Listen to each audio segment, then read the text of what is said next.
지금 저는 형부와 제 죽은 언니 사이에서 낳은 아이를 키우고 있습니다. 철없는 제 조카는 마치 엄마에게 안긴 듯 행복하게 웃으며 저를 올려다 보고 있습니다. 거기다가 더 가관인 것은 금방 고기잡이는 나갔다가 돌아온 지금은 나의 동거남이지만 내년 봄이면 저와 정식으로 결혼하여 제 남편이 될 사람인 제 형부라는 것입니다.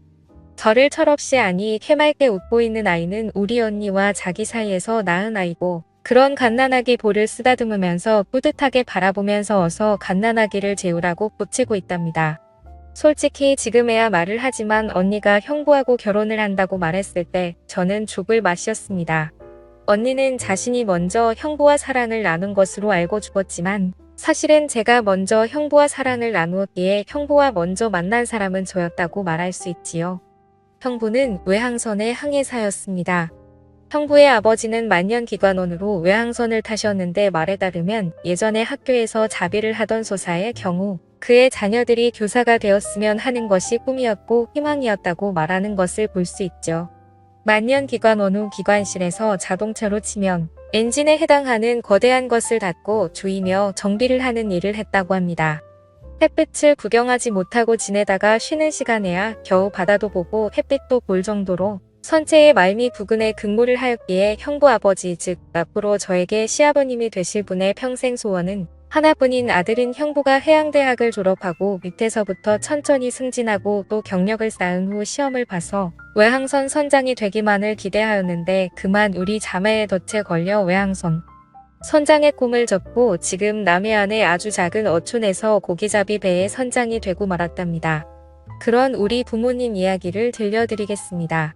사실 우리 아버지도 5년 전에 살아 계셨으며 그리고 지금의 형부처럼 고기잡이 배를 몰고 바다로 나가 고기잡이를 했죠. 하지만 5년 전 갑자기 뇌졸중으로 쓰러지더니 얼마 지나지 않아 우리 엄마와 딸인 자매와 선장 잃은 고기잡이 배만 덩그러니 남겨놓고 저 세상으로 가고 말았습니다.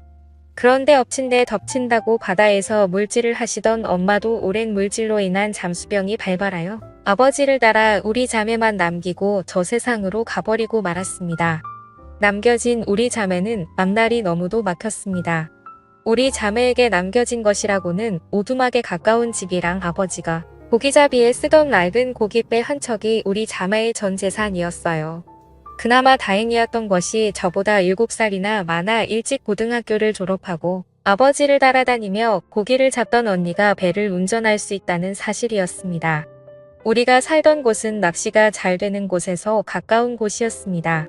배로 10여 분 이상을 타고 가면 아주 좋은 포인트가 많은 곳이기에 바다 낚시 철이 되면 전국에 많은 강태공이 많이 몰리는 곳이기도 하답니다.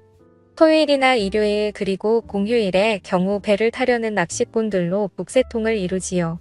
그래서 토요일이나 일요일 그리고 공휴일의 경우 고기잡이 배들은 고기잡이를 접고 모두가 낚시꾼들을 갯바위로 실어다 주고 또 갯바위 근처에 대기하고 있다가 물때에 따라서 다른 갯바위로 이동을 시키고 그리고 낚시가 끝나면 육지인 우리 동네까지 데리고 오는 일의 수입이 고기잡이보다 쏠쏠하여 그 일에 매달리는데 처녀선장인 우리 언니의 배는 그런 배들 중에 인기가 있었습니다.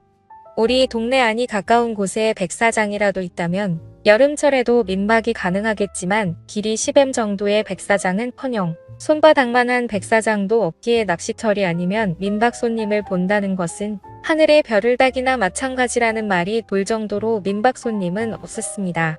그런 우리 동네의 낚시철도 아닌 한여름인 작년 8월에 한 건장한 청년이 우리 동네로 왔고 누구에게서 들었는지는 모르지만 우리 언니를 찾았고 그리고 우리 언니에게 몇 주 머물면서 낚시도 하고 쉬다가 가겠다면서 방을 빌려주고 밥을 해주기를 부탁하였고 마침 제가 대학교 1학년 첫 방학이지만 그 청년이 끝까지 있겠다는 날이 계약을 한 후까지였지만 언니가 저에게 조심스럽게 의견을 묻기에 철이 철이고 고기잡이도 시원치 않다는 것을 잘 아는 저였기에 승낙을 했습니다.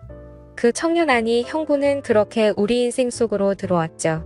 우리는 처음엔 손님으로 여겼습니다. 언니가 그 청년 아니 형부를 손님으로 받으면서 저에게 신신당부를 한 말이 있었습니다. 그건 그 청년을 남자로 보지 말고 오로지 손님으로만 보라고 그리고 자신도 그렇게 하겠다고 말하였습니다. 하자만 정말이지 민박 손님은 내가 평소 바라던 그런 남자임엔 틀림이 없었어요. 그 청년을 해양대학교를 졸업하고 외항선의 3등 항해사로서 한 달간의 휴가를 얻어서 휴가를 온 것이 바로 우리 동네였고, 그리고 우리 집에서 민박을 하게 된 것입니다.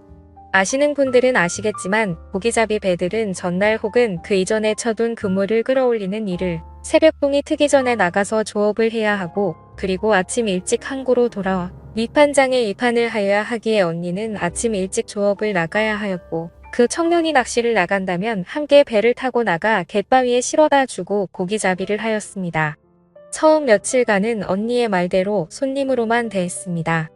하지만 낚시를 나가지 않은 날 하루 전 그만 그 청년을 남자로 보게 되고 말았습니다. 그날은 그 청년이 낚시를 가지 않고 하루 휴식을 취하겠다고 일요일인 전날 저녁을 먹으면서 저와 언니에게 말하였습니다. 대신 우리 동네 뒷산의 경관이 기가 차다는 이야기를 들었다면서 거기에 오르기로 결심하였다는 것이었습니다. 언니는 새벽에 조업을 나갔고 청년과 단둘이 남아 늦은 아침을 먹으면서 그 청년이 같이 안 가겠냐고 물었습니다. 저는 저도 모르게 언니와의 약속을 어기고 선뜻 승낙을 하고 말았습니다. 그러자 그 청년은 마치 10년직이나 된 것처럼 밥을 먹고 나서 설거지를 하려 하자 제 곁에 나란히 서더니 저랑 같이 설거지를 하였습니다. 저도 모르게 가슴이 두근두근 해지더군요. 하지만 티내지 않고 같이 설거지를 마치고 냉장고에 손님 모시고 길 안내하고 올게라고 메모를 써놓고 저는 그 청년과 함께 집을 나섰습니다. 물론 그 청년은 우리 동네 어귀에 있는 구멍 가게에서 빵과 음료수 간식을 사서 가방에 메고 동네를 벗어났답니다. 1년에 겨우 한 달 남짓 육지를 밟아본다는 사람치고는 산을 정말 잘 탔습니다. 1년 12달 365일을 육지에서 사는 저보다 더 말입니다. 산을 타면서 그 청년 아니 형부는 제 손도 안 잡았답니다. 한참을 올라 정상에 오르자 그 청년은 저에게 가지고 갔던 빵과 음료수 그리고 간식들을 제게 주며 먹으라고 하더니 위험스럽기만 한 바위를 타고 오르더니 가방에서 책을 한 권 꺼내더니 아주 낭낭한 목소리를 읽기 시작했어요. 그 책은 바로 제가 좋아하는 도종환 시인의 시들이었습니다. 바람도 자기 이야기를 한다는 것을 알았던지 매우 상쾌하게 불었습니다. 먼 바다도 춤을 추며 일랑거렸습니다. 그게 끝이 아니었습니다. 그 청년은 마치 제가 좋아하는 시를 전부 알기라도 한다는 듯이 바다를 향하여 계속 낭창낭창하게 낭독하였습니다. 청년 오빠의 맑은 목소리는 저로 하여금 부끄럽게도 오줌을 지리게 만들었습니다. 오를 수만 있다면 저도 그 청년 오빠가 올라가 있는 바위 위에 나란히 서서 한 소절씩 교대로 낭독을 하고 싶을 정도였습니다.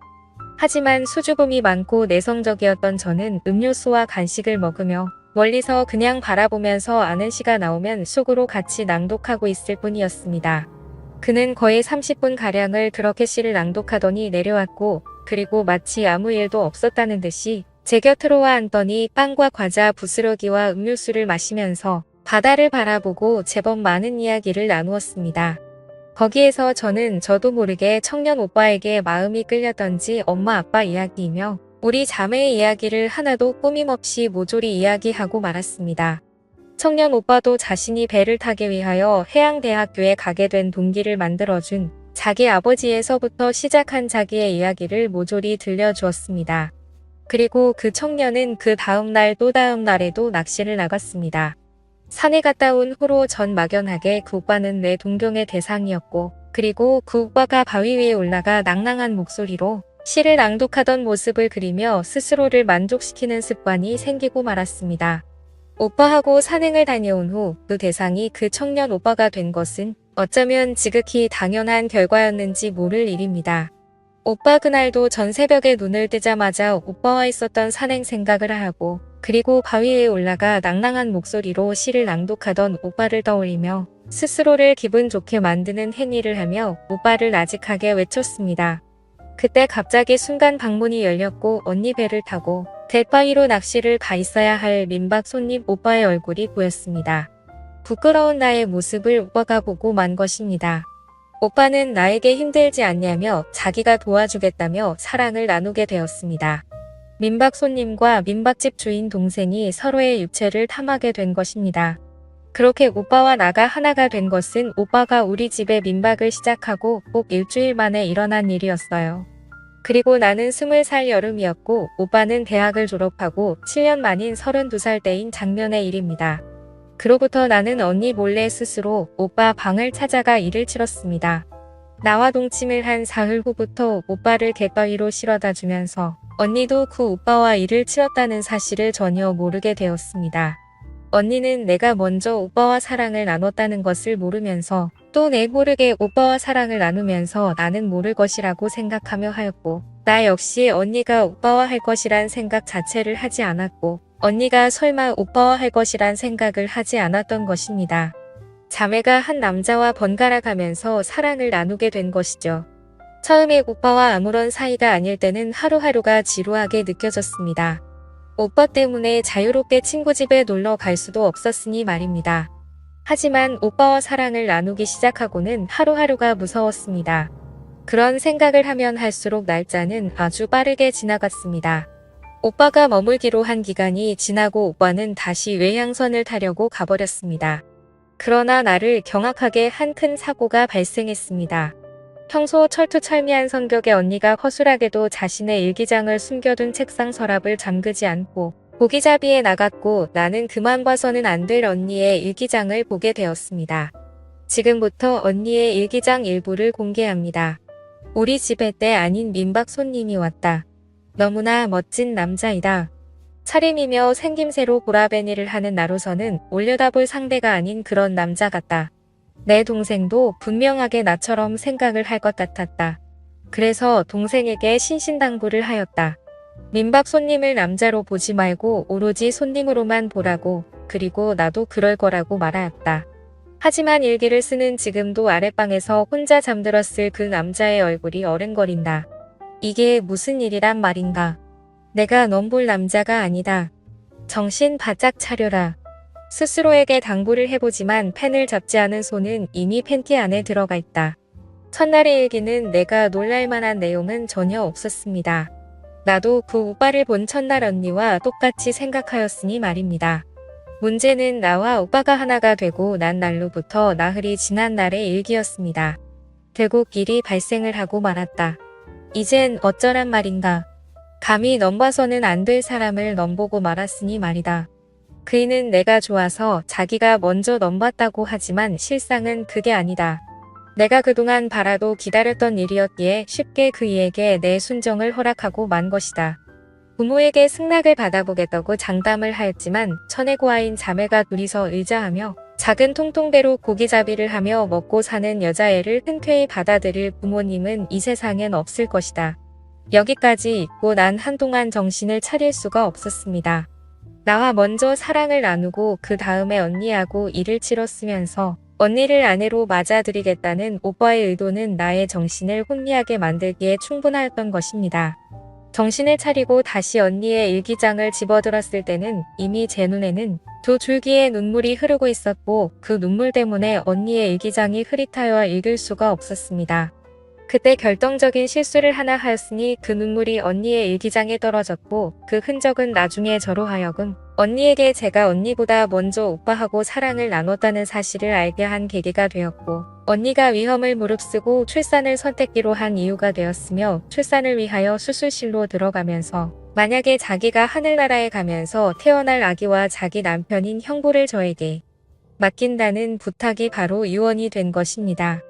형부는 아내의 사망으로 충격을 받았고 언니와 있었던 모든 일을 까맣게 잊어버리고 말았습니다. 머릿속에 지우개가 들어있는 것처럼 말이에요. 새벽에 고기잡이를 위하여 들여놓은 그물을 끌어올리고 다음 날 아침에 끌어올릴 그물을 치려고 나가는데 형부가 갯바위에 자기를 내려놓아 달라고 부탁을 하였습니다. 몇 번이나 형부를 갯바위에 실어다 주었지만 그물을 끌어올리고 넣는 시간이 아닌데도 형부와 한 배에 같이 타고 있다는 사실만으로도 행복하게 만들었죠. 그런데 오늘따라 형부는 내가 갯바위로 가려고 하자 그냥 내가 조업을 하는 것을 지켜보면 안 되겠냐고 넌지시 물었습니다. 어쩜 난 형부가 나의 배에 타고 갯바위로 가는 날마다 이 말을 기다렸는지도 모를 말이었기에 순순히 승낙을 하였습니다. 아니 속으로 고맙게 생각하였을 정도였습니다. 오늘따라 그물의 무게가 장난이 아니었어요. 요즘 들어 최고의 어획량이 그것을 말하여 주고 있었습니다. 아빠가 돌아가시고 최고의 수확을 올렸으니 말이죠. 더구나 그이가 보는 앞이라 그런지 오늘부터 잡아도 되는 꽃게까지 나의 마음을 들뜨게 만들 정도로 많이 그물에 걸려 있었습니다. 꽃게가 올라오자 그이가 나에게 오며 말을 걸었습니다. 위성으로 보는 TV에서 요즘 인기 있는 프로그램에서 꽃게 라면을 꼭 한 번만이라도 먹어보고 싶었는데 생각만 앞섰지 먹어보지 못하였다면 배에 혹시 라면이 있다면 자기가 끓여보겠다며 기다리라고 말하였습니다. 배가 갑작스런 풍랑을 만날 경우 어디에 임시로 정박을 하여야 할지 모르는 탓에 어선의 비상식량이나 다름없는 라면이 당연히 준비되어 있었습니다. 나는 라면 2봉지를 그이에게 건넸습니다. 물론 다리가 부러져 상품 가치가 무지 떨어진 꽃게도 풍성하게 주고 말이죠. 행여하는 기대감에 부푼 나머지 난 배를 낚싯꽃 몇몇이 보이는 곳에서 그이가 라면을 끓이는 동안 천천히 움직여 낚시터에서는 전혀 모습이 보이지 않는 그런 위치에서도 불안하여 육지에서 봐서 배 안에서 무슨 일이 벌어져도 모를 정도의 바다까지 나갔습니다. 거기서 내가 행여나 걱정하는 일이 기어코 벌어지고 말았습니다. 그이와 냄비와 김치를 사이에 두고 앉아 사이좋게 라면을 먹는 도중에 일이 발생을 하고 만 것이었죠. 나는 그렇게 내 형부를 놓쳤고 급히 해경에 신고하여 형부를 건졌습니다. 다행히도 형부는 무사히 살았고 나는 그런 조카와 형부와 함께 이곳에서 행복하게 살 꿈을 꾸고 지낸답니다. 지금까지 제 사연을 들어주셔서 감사합니다. 다들 행복하세요.